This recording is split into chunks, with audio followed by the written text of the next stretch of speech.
नमस्कार, 20 मिनट 20 खबर में आपका बहुत बहुत स्वागत है। मैं हूं आपके साथ प्रियंका राय। अगले 20 मिनट में आपको हम राजस्थान और देश की 20 अहम खबरों से रूबरू कराने वाले हैं। तो शुरू करते हैं 20 मिनट में 20 खबरों का सिलसिला। श्रीगंगानगर के सदर थाना इलाके के कबीर नगर में बाइक सवार आधा दर्जन बदमाशों ने एक कार को रोककर ड्राइवर के साथ जोरदार मारपीट की। मामला मंगलवार करीब 11 बजे का है। बदमाशों ने पहले कार रुकवाई, उसके बाद कार चला रहे व्यक्ति के साथ लाठियों और डंडों से जमकर मारपीट की। बदमाश तब तक कार चालक को मारते रहे जब तक वो बेसुध नहीं हो गया। मारपीट की पूरी घटना वहां पर लगे सीसीटीवी कैमरे में कैद हुई है। इसमें देखा जा सकता है कि बाइक सवार करीब आधा दर्जन बदमाशों ने पहले कार रोकी और फिर कार चालक के साथ बुरी तरह मारपीट की। बताया जा रहा है कि कार चला रहा व्यक्ति प्रॉपर्टी व्यापारी है और प्रॉपर्टी विवाद के चलते ही उसके साथ आधा दर्जन युवकों ने मारपीट की। मारपीट का वीडियो अब सोशल मीडिया पर वायरल है।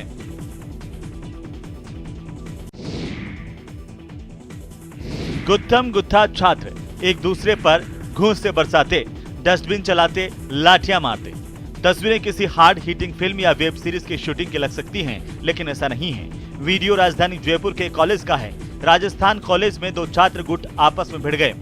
आगे की कहानी तस्वीरें ही बयां कर रही हैं। सरेआम छिड़े संग्राम में छात्र कैंपस में पड़ी हर चीज को हथियार बनाकर अपने विरोधी को पीटते नजर आए। कूड़े दान तक को नहीं छोड़ा। बहरहाल दो गुटों में चले लात घूंसों का वीडियो अब सोशल मीडिया पर जमकर वायरल हो रहा है। लोग चटखारे लेकर इस वीडियो को शेयर कर रहे हैं, कमेंट कर रहे हैं। I don't think you know the protocol, but when there are two MPs here, you need to stand up and take it. बैठे बैठे ज्ञापन लेने पर सांसद दिया कुमारी ने अजमेर कलेक्टर को जमकर लताड़ लगाई, जिसके बाद कलेक्टर को खड़े होकर ज्ञापन लेना पड़ा। दरअसल राज्य सरकार की जन विरोधी नीतियों और बढ़ते अपराध और भ्रष्टाचार के विरोध में मंगलवार को बीजेपी ने जन आक्रोश रैली निकाली। बीजेपी देहात की ओर से आयोजित रैली में बड़ी संख्या में कार्यकर्ता पहुंचे।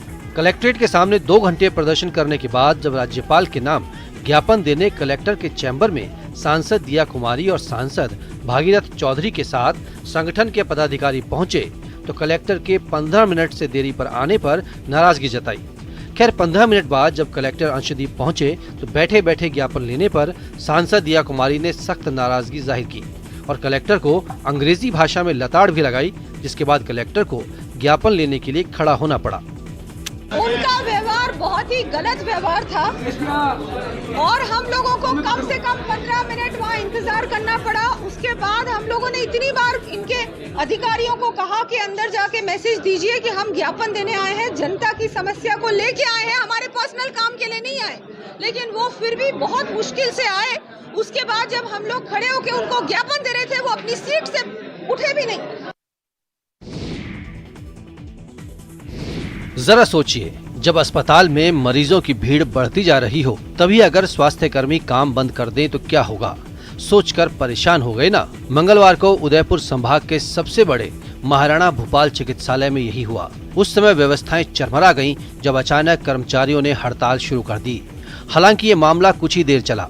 बताया जा रहा है कि नई ठेका नीति के तहत चतुर्थ श्रेणी संविदा कर्मचारियों के अंतर्गत लगे वार्ड बॉय, सफाई कर्मी की योग्यता 8वीं और 10वीं पास अनिवार्य कर दी गई, जिससे लंबे समय से कार्यरत कर्मचारियों की नौकरी दांव पर लग गई, जिससे नाराज कर्मचारी हड़ताल पर उतर आए और अस्पताल परिसर में एकत्रित होकर जिम्मेदार अधिकारियों के खिलाफ विरोध करते हुए नारेबाजी करने लगे। कर्मचारियों की मांग को लेकर नेतृत्व कर रहे कर्मचारी नेता और ठेकेदार के बीच चली वार्ता के बाद नियमों में फिर बदलाव किया गया और नई निविदा के तहत नौकरी के लिए मांगी गई योग्यता को रद्द कर दिया गया, जिसके बाद कर्मचारी काम पर वापस लौटे। चोर आए और दान पेटी से कैश बटोर कर ले गए। अब पुलिस लकीर पीटने में जुटी है। तस्वीरें राजसमंद की हैं, जहां चोरों ने एक ही रात में 4 मंदिरों के ताले तोड़कर लाखों के सामान की चोरी कर ली। जानकारी के मुताबिक सांगठ पूनावाली गोवल में चोरों ने बिजली गुल होने का जमकर फायदा उठाया।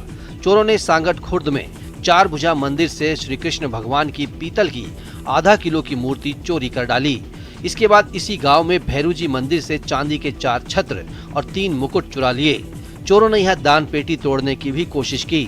इसके बाद पुनावली भैरूजी मंदिर का मुख्य गेट चोरों ने तोड़ दिया और मंदिर से चांदी का एक छत्र के साथ 5,000 रुपए चुरा लिए।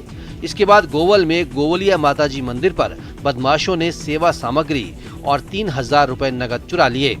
अंधेरे का फायदा उठाकर चोर चोरियां कर रहे हैं। प्रशासन से गुजारिश है कि बिजली कटौती का समय रात की जगह सुबह में कर दे। सुबह 5 बजे से अगर 8 बजे रहें तो सही रहेगा। रात्रि के समय पिछले 1 महीने से बिजली कटौती हो रही है, जिससे चोरों को अंधेरे का फायदा उठाकर चोरी की वारदात कर रहे हैं। श्रीगंगानगर के सूरतगढ़ बिजली कर्मचारियों की लापरवाही लोगों पर भारी पड़ रही है। मामला चरण सिंह चौक का है, जहां खुदाई के दौरान अंडरग्राउंड बिजली के तार कट गए, जिससे इलाके में बिजली गुल हो गई। लोगों ने इसकी खबर बिजली विभाग को दी, लेकिन बिजली सप्लाई दुरुस्त नहीं हो सकी। करीब 17 घंटे की लंबी विद्युत कटौती के चलते घरों में लगे इन्वर्टर भी जवाब दे गए, जिसकी वजह से लोगों को भीषण गर्मी में पूरी रात बेचैनी में गुजारनी पड़ी। हालांकि एयरफोर्स फीडर से वैकल्पिक व्यवस्था कर मुख्य बाजार की बिजली सप्लाई बहाल की गई, लेकिन वार्ड 37 के अधिकांश इलाके रात भर अंधेरे में डूबे रहे। जानकारी के मुताबिक रात 1 बजे चरण सिंह चौक के पास कटी केबल के स्थान पर तकनीकी कर्मचारियों ने ज्वाइंट लगाने का कार्य पूरा कर दिया था, लेकिन इसके बाद रात में स्टाफ की अनुपलब्धता के कारण विभिन्न ट्रांसफार्मर पर लगे जम्पर नहीं बदले जा सके, जिसके चलते बिजली की आपूर्ति बहाल नहीं हो पाई। लापरवाही का आलम ऐसा कि मंगलवार सुबह 9 बजे तक भी मौके पर पहुंचकर अधिकारियों कर्मचारियों ने बिजली बहाली के प्रयास शुरू नहीं किए। अलवर जिले में जैसे जैसे गर्मी का प्रकोप बढ़ता जा रहा है, वैसे वैसे मौसमी बीमारियों से पीड़ितों की संख्या भी बढ़ती जा रही है। हालात ये है कि अलवर के राजीव गांधी सामान्य चिकित्सालय में मरीजों को पैर रखने के लिए जगह नहीं मिल रही। जहां ओपीडी में मरीजों की संख्या बढ़ती जा रही है, वहीं वार्ड में भर्ती मरीजों की संख्या में भी इजाफा होता जा रहा है। बढ़ती भीड़ के आगे संसाधन कम पड़ते जा रहे हैं। इस संबंध में राजीव गांधी सामान्य चिकित्सालय के डॉक्टर भवानी शंकर वर्मा बताते हैं कि जैसे जैसे गर्मी बढ़ रही है, वैसे वैसे मरीजों की संख्या बढ़ती जा रही है। बढ़ते तापमान को देखते हुए उल्टी, दस्त, पेट दर्द और बुखार के मरीजों की संख्या लगातार बढ़ रही है। भवानी शंकर के मुताबिक वर्तमान में राजीव गांधी सामान्य चिकित्सालय में रोज 700 मरीज आ रहे हैं। इससे पहले करीब 400 मरीज आते थे। ये मौसम के अंदर गर्मी में जो है बढ़ोतरी तापमान जो है काफ़ी चल रहा है।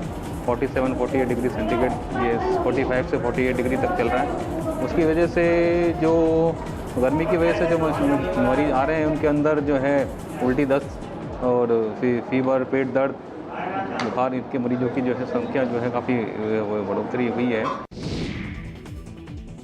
कोटा नगर निगम के बेड़े में 70 से ज्यादा वाहन कंडम हो चुके हैं और इनकी नीलामी भी तय हो चुकी है, लेकिन अभी तक इनकी प्रक्रिया शुरू नहीं हो पाई है। आपको बता दें कि नगर निगम इन दिनों नई मशीनें और वाहन खरीद रहा है, लेकिन उन्हें रखने की पर्याप्त जगह नहीं है। उनकी जगह कंडम वाहनों से घिरी हुई है और इन कंडम वाहनों की नीलामी नहीं हो रही है।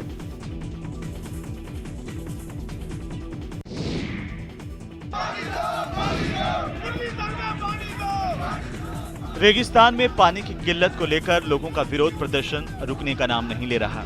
तस्वीरें बीकानेर की हैं, जहां नहरबंदी खत्म होने के बाद भी पानी के लिए त्राहिमाम मचा हुआ है।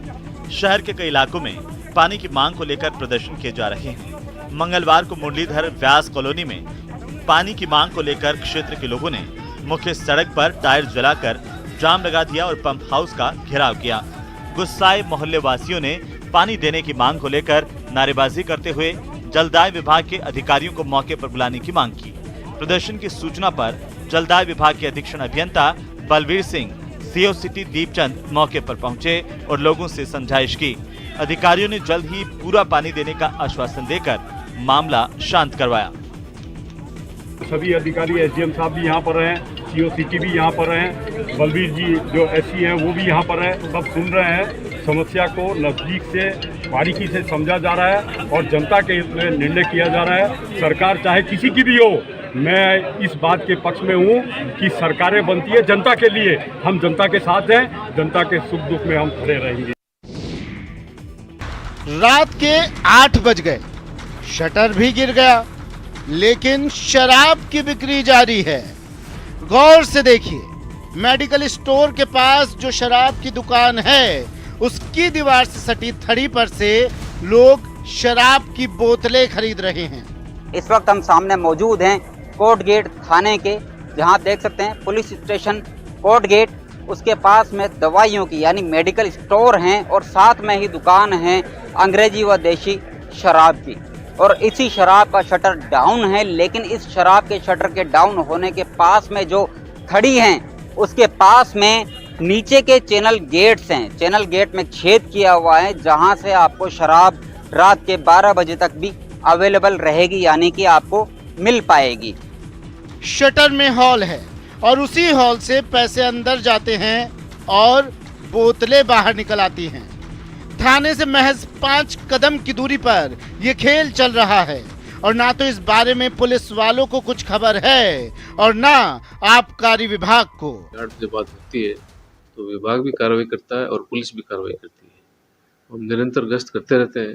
हमारे आबकारी निरीक्षक और पदाधिकारी शाम को फील्ड में रहते हैं और यदि कहीं व्यक्ति पाई जाएगी तो निश्चित तौर से कार्रवाई की जाएगी। दौसा पुलिस के एसपी राजकुमार गुप्ता नशे के कारोबार को लेकर अपनी सख्ती दिखा रहे हैं। एसपी ने जिले के पुलिस अधिकारियों को नशे के अवैध कारोबार पर नकेल कसने के निर्देश दिए हैं, जिसके सार्थक नतीजे भी सामने आ रहे हैं। इसी कड़ी में पुलिस ने महुआ में अवैध मादक पदार्थ की खेप के साथ 2 आरोपियों को गिरफ्तार किया है। जानकारी के मुताबिक भरतपुर के नरहरपुर गांव के रहने वाले संजीव कुमार और हरकेश गुर्जर महुआ में नशे की खेप को बेचने की फिराक में थे, जिसकी पुलिस को सूचना मिल गई। जिसके बाद पुलिस मौके पर पहुंची और आरोपियों की तलाशी ली तो उनके कब्जे से 5 किलो 30 ग्राम गांजा और 45,000 रुपए मिले। बताया जा रहा है कि ये नकदी भी अवैध रूप से तस्करी करके जुटाई गई थी। पुलिस ने आरोपियों के खिलाफ NDPS एक्ट में केस दर्ज किया है। दौसा एसपी ने बताया कि नशे के सौदागरों की पूरी चेन का पर्दाफाश करने के लिए पुलिस की टीमें जुटी हुई हैं।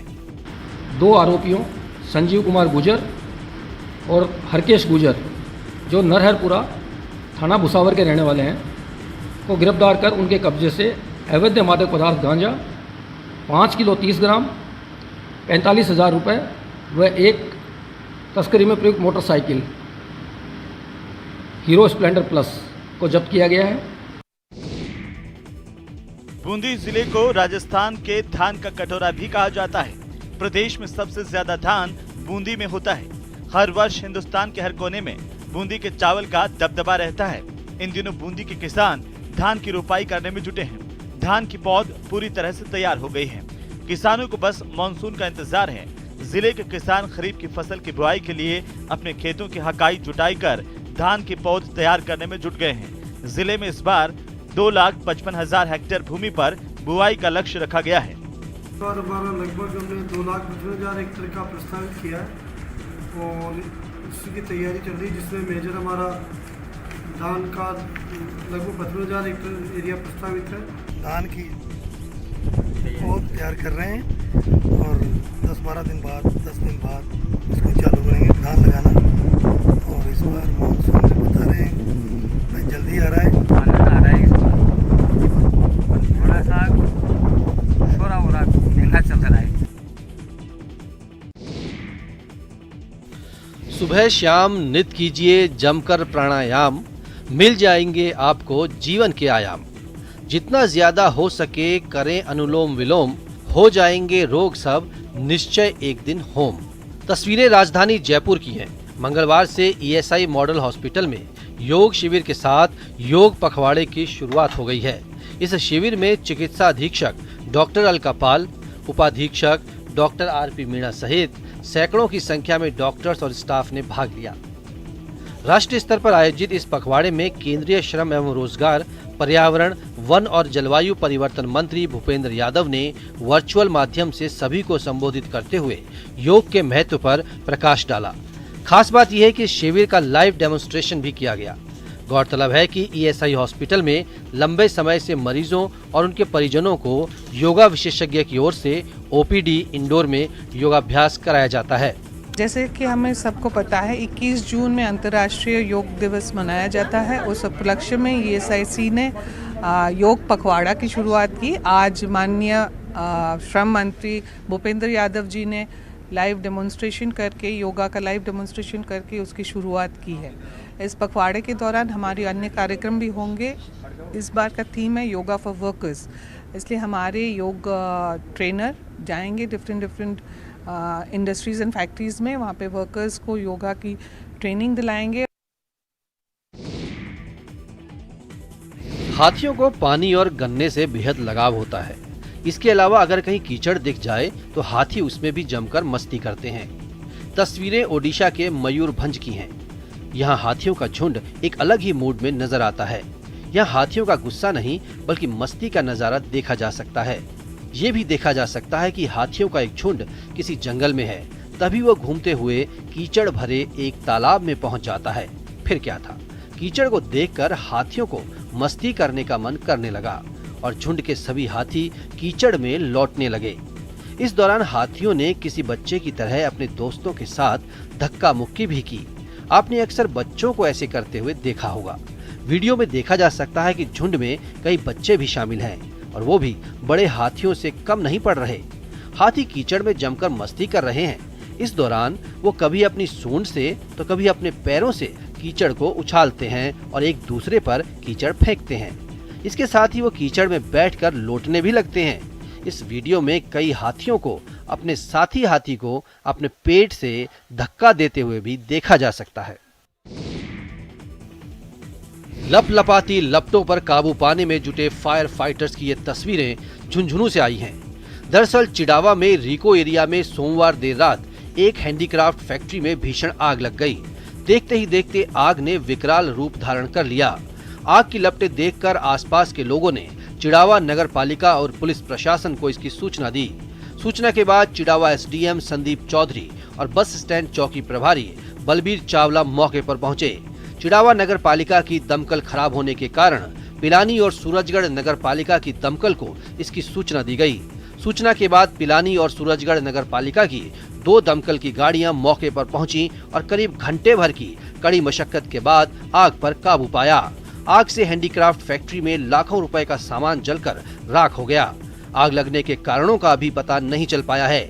आपको बता दें कि पिछले करीब 2 महीने से चिड़ावा नगर पालिका की दमकल खराब होने के कारण दूसरी नगर पालिकाओं से दमकल को बुलाकर आग पर काबू पाया जाता है।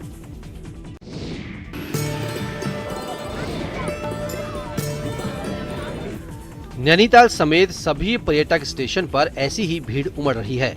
गर्मी से बचने के लिए उमड़ी भीड़ जाम के साथ महंगाई से भी परेशान है।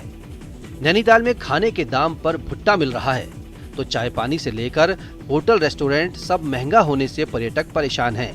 हालात ये हैं कि सीजन चढ़ने के साथ होटलों में 3000 के कमरे 7000 रुपए तक में मिल रहे हैं। टैक्सी चालक भी पर्यटकों से जमकर वसूली कर रहे हैं। खान पान बहुत महंगा है यहाँ पर, होटल भी महंगे ही हैं, बहुत ज़्यादा कॉस्टली हैं। तो थोड़ा तो प्रशासन को भी और थोड़ा होटल वालों को भी ये भी होना चाहिए कि भाई इंसान घूमने आया है तो ये तो नहीं कि सारा पैसा यहीं अपना खर्च करके जाएगा। दरअसल नैनीताल में सीजन के दौरान हर बार यही हाल रहता है। बावजूद इसके प्रशासन कार्रवाई करने से कतराता है।